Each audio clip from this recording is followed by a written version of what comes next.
I'm Matt Guichard, and this is No Holds Barred. In this episode, we're going to talk about evidence, direct evidence, and circumstantial evidence.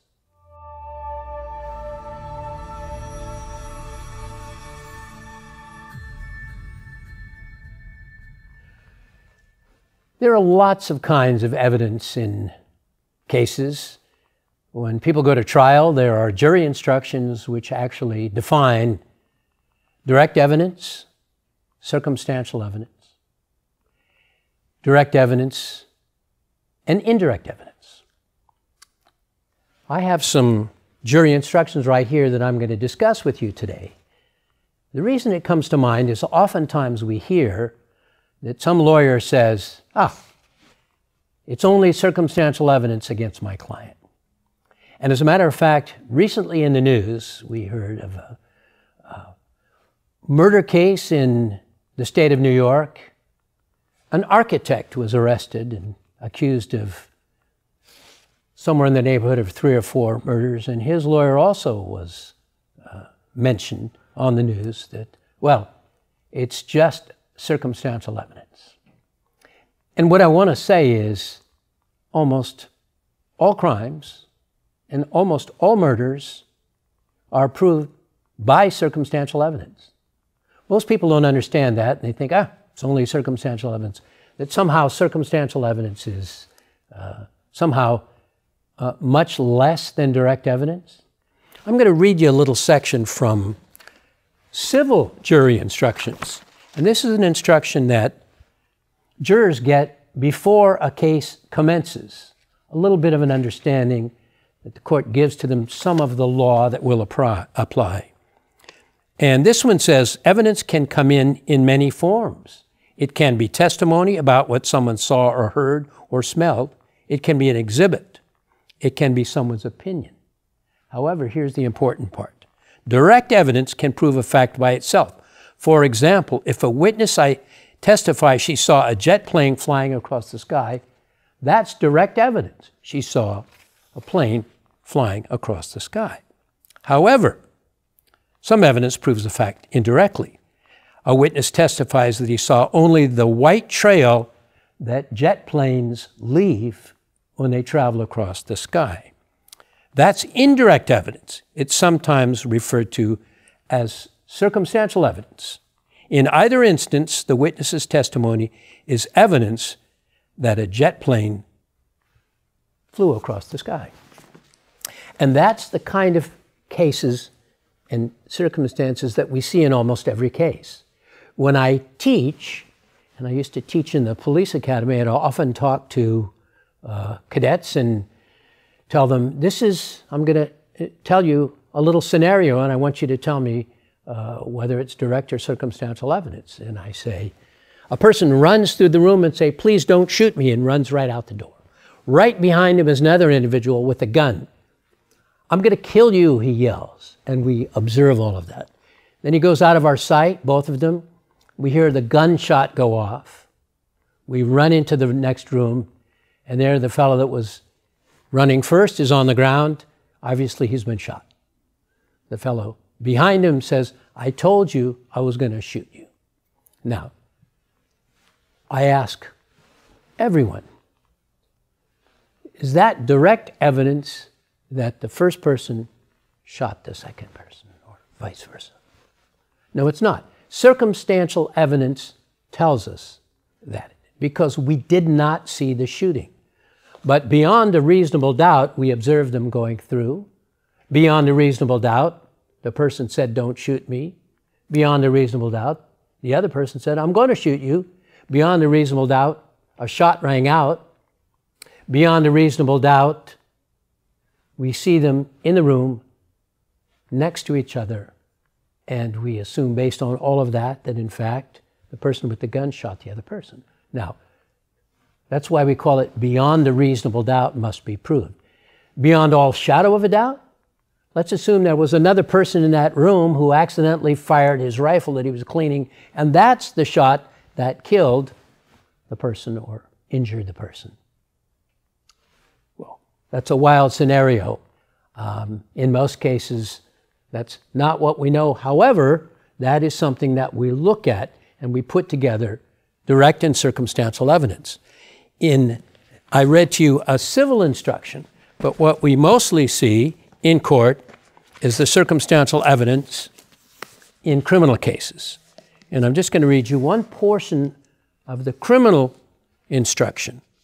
Both direct and circumstantial evidence are acceptable types of evidence to prove or disprove the elements of a charge, including intent and mental state and acts necessary to a conviction. And neither is necessarily more reliable than the other.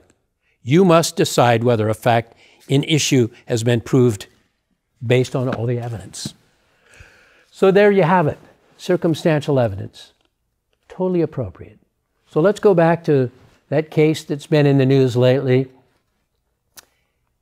A number of bodies were found in an area of New York, similar area over time, and each one appeared to be similarly situated, wrapped in carpets, various things such as that. Little pieces of evidence were found. The police ultimately did some DNA testing and on some fibers, some hair fibers. They also used some telephone triangulation devices to determine that the individual was in the area at the time.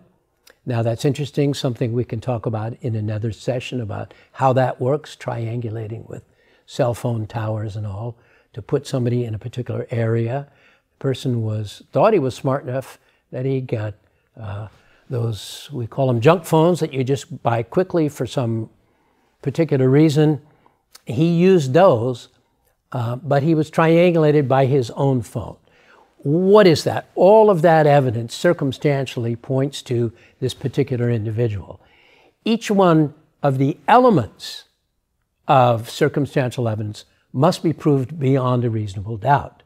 So that hair follicles that was found beyond a reasonable doubt shows through DNA testing that it was this particular individual. Interestingly enough, some hair follicles belonged to his wife, who apparently was out of the area when this happened, but on some carpet that was used to wrap some of the bodies. So a number of things put together to prove, hopefully beyond a reasonable doubt, that in fact that person committed the crimes.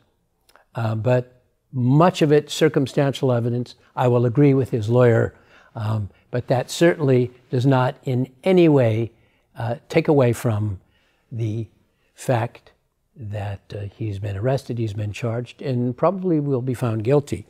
I will say, I think I've mentioned before, I tried a number of murder cases as a deputy district attorney in my county.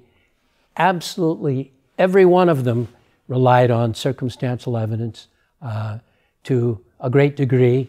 Only 2 of them were legitimate claims of self-defense, at least legitimate in the sense that the court read the jury instructions, where in fact people watched the shootings take place, and so there was direct evidence of the shootings.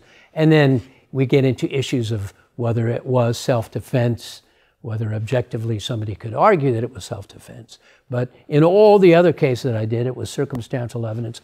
There's a body by the side of the road, there's a body in a car, and how do we put it all together? We put the people together, and I was successful in those cases, and rightfully so, because those people were guilty. So, what do we talk about? Direct evidence of fingerprints on a gun. So fingerprints on a gun have to be proved beyond a reasonable doubt, the identity of the person who handled the gun. Does that prove that, in fact, they shot the gun and killed? No. But if that gun is the killing weapon, prove beyond a reasonable doubt that it was possessed by the shooter, a number of things that we look at. I just want to let people know. So I'm going to give a scenario about a case that I had in which a person was killed, body was found in a vehicle, had a bullet wound in the side of his head, and his body sat there for a couple of days. The police tracked back to when he was last seen, and he was in the company of an individual, and the police obviously honed in on that particular individual. A bullet and a gun, the bullet removed and a gun was eventually found, and that gun was traced back to that same individual. And over a period of time, found witnesses that put the two of them together, and a witness that said that the shooter actually said, "I'm going to shoot him and take his money." So that witness testified. So you think of all that evidence being put together, and ultimately that person was tried and found guilty. And lots and lots and lots of evidence was put together to circumstantially show that the murder took place and that the defendant, in fact, committed murder beyond a reasonable doubt. And that's how circumstantial evidence works, both in civil cases and in criminal cases. So in civil, they often call it indirect, but it is circumstantial evidence. So I hope you liked this episode of No Holds Barred. Please hit the like button, hit the subscribe button, and also put your questions below, particularly as it relates to this topic of circumstantial evidence. I want to take this time to thank you for watching and supporting No Holds Barred. And I'd appreciate it if you'd tell your friends about No Holds Barred.